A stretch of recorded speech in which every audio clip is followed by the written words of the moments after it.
Hey, welcome to another episode of Camp and Camera. There's a tiny camper movement underway. Are you going to be part of it?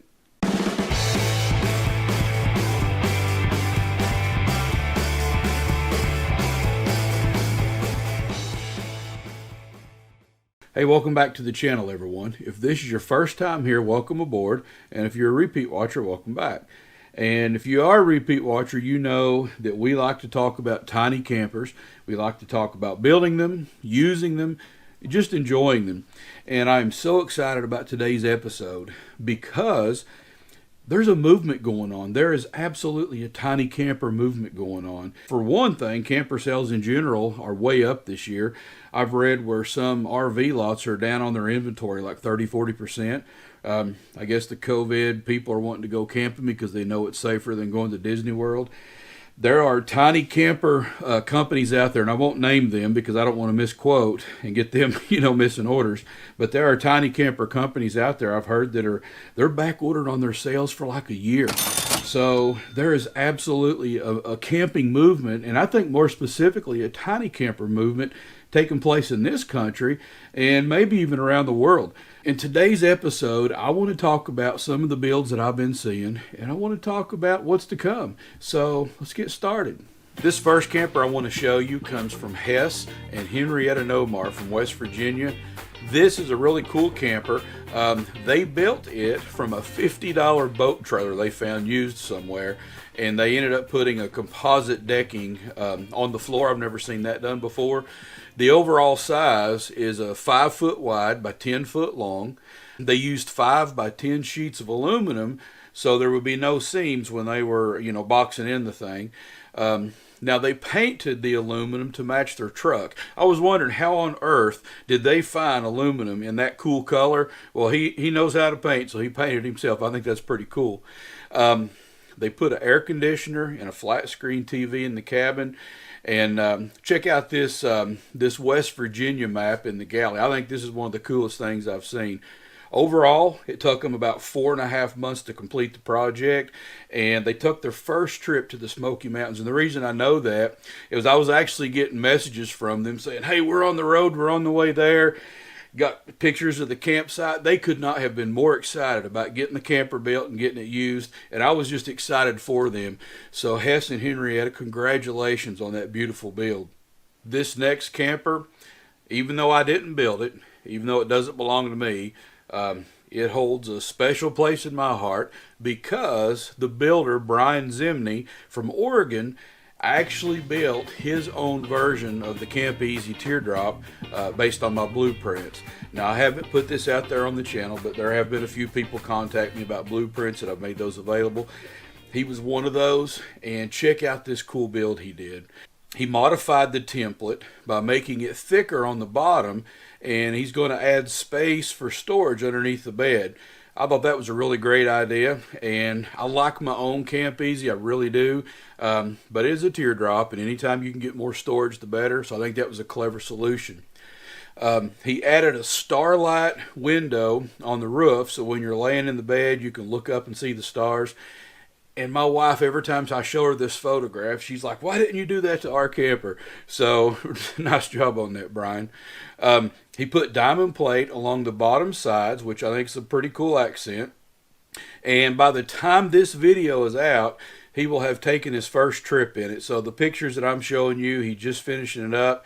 I don't know what he's named this thing, if he's given it a name, but it is a version of the Camp Easy. I think you did an awesome job. I think you did the plans and the blueprints well.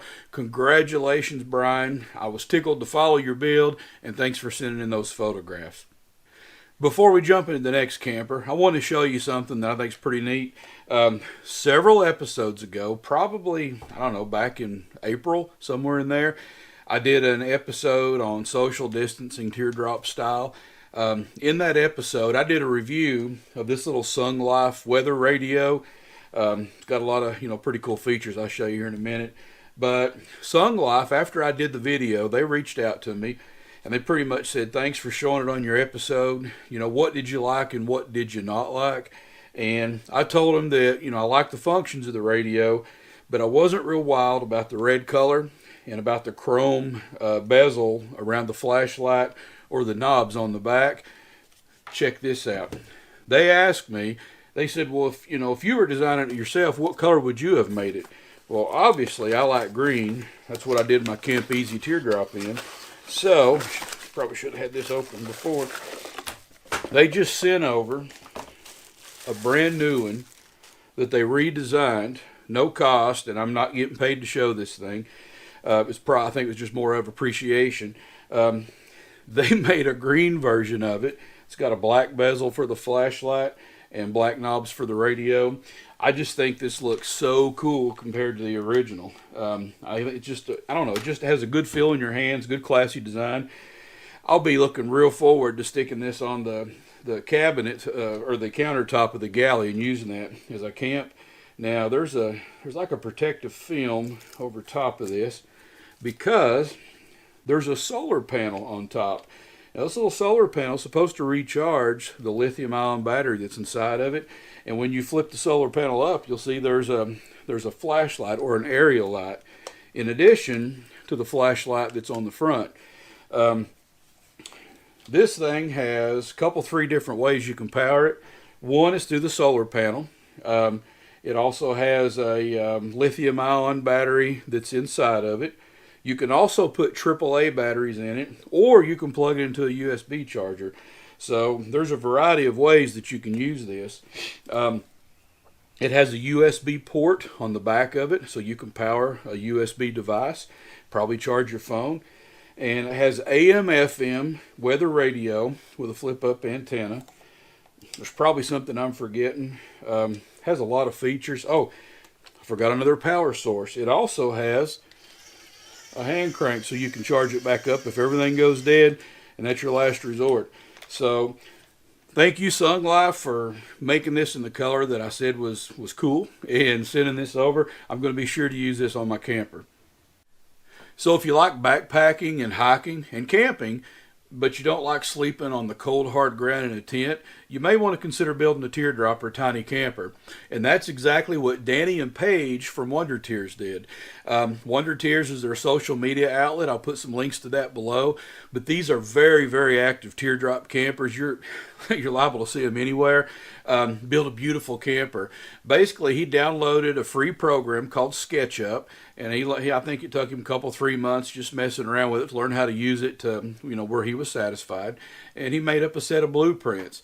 He had a custom frame built for him by his design, and then I think it took him like a month and a half to do the woodwork on top of the frame from his SketchUp blueprints. They have built a beautiful camper. So check it out. When they get the camper done, they say, let's just take it out and see how it does. They're gone a month. They end up going from South Carolina to Kansas, Colorado, Utah, Arizona, Nevada, Idaho, Wyoming, South Dakota, and back home. So yeah, I think you probably have a good idea what it's capable of after that inaugural trip. Most of their camping was boondocking or dispersed camping in national forest, and all of it was free. I think they said they only paid for like one night at a KOA near the Bonneville Salt Flats. So talking about camping on the cheap, you guys rock. You may see Danny and Paige anywhere alongside the road making some spaghetti for lunch, maybe under the canopy of some trees in a national forest. But if you want to see them right after this video, you can check out their website, Wonder Tears, and their Facebook page and Instagram page. I think they're all over the place. I'll put some links below. So nice job, Danny and Paige. Beautiful camper. I love following your travels. Keep it up. And the fourth camper comes from Curtis and Claudia Daniels from Northern Kentucky. And this is a cool camper because it's a black square drop that was built on a utility trailer frame. Lots of folks on Facebook, on TNTTT.com, different places have stressed about what frame should I use. If I'm going to build one, I don't know how to weld. How do I do that? Or, should I go buy one of the inexpensive Harbor Freight frames and bolt it together? And there's a lot of stories, good and bad about those. But Curtis went out and he got a utility trailer frame and he built a box on top of it. So that solves a lot of problems. I think that was a very clever use of a utility trailer frame. I've been following them for months, like every day, every couple days. They're putting videos on the side of their progress. I've really enjoyed watching that. It's been really interesting. And the cool thing is they just took their first trip here about 3 weeks ago. They went down to the Edgar Evans State Park in Middle Tennessee, and that's where we shot a recent episode of Camping Camera, where we were camping on a porch. So I thought that was pretty neat. Curtis and Claudia, you built a beautiful camper. I hope you have many wonderful trips in it, and hopefully we'll be able to camp at a gathering someday. So those are only 4 of the many, of the multitude of tiny campers that are being built and being used right now. It is absolutely a movement. It's one of the coolest things. And let me tell you, teardrop campers are cool. When you build one and you pull into a gas station to get gas on your trip, you better be prepared to give some tours of this thing, because you're going to have people coming over wanting to see it, wanting you to open the hatch and show them the galley. And just about the time you're finished, somebody else is going to come up. If you're not careful, you'll be there 30 minutes. It's one of the neatest things. These things draw a lot of attention, and there's a good reason. It's because they're just super cool. So listen, if you're even halfway handy, consider building one of these things. There are resources today that didn't exist several years ago. You've got the DIY Teardrop Campers community on Facebook. You've got TNTTT, which stands for Teardrops and Tiny Travel Trailers. It's a little hard to navigate, but there's an encyclopedia of information there on building tiny campers. You've got tearjerkers.net, which is a group that has gatherings throughout the nation pretty much all year long, so you can meet other tiny camper enthusiasts. Just Google it. There's a wealth of stuff on there. Obviously, don't forget about Camping Camera. So listen, get out in your workshop this fall, this winter, make some sawdust, be rolling your own teardrop out next spring, and enjoy it. So, hey, I hope you enjoyed today's episode. It was a pleasure bringing it to you. I'm excited to see where this thing goes. And until next time, take care. We'll see you on the road.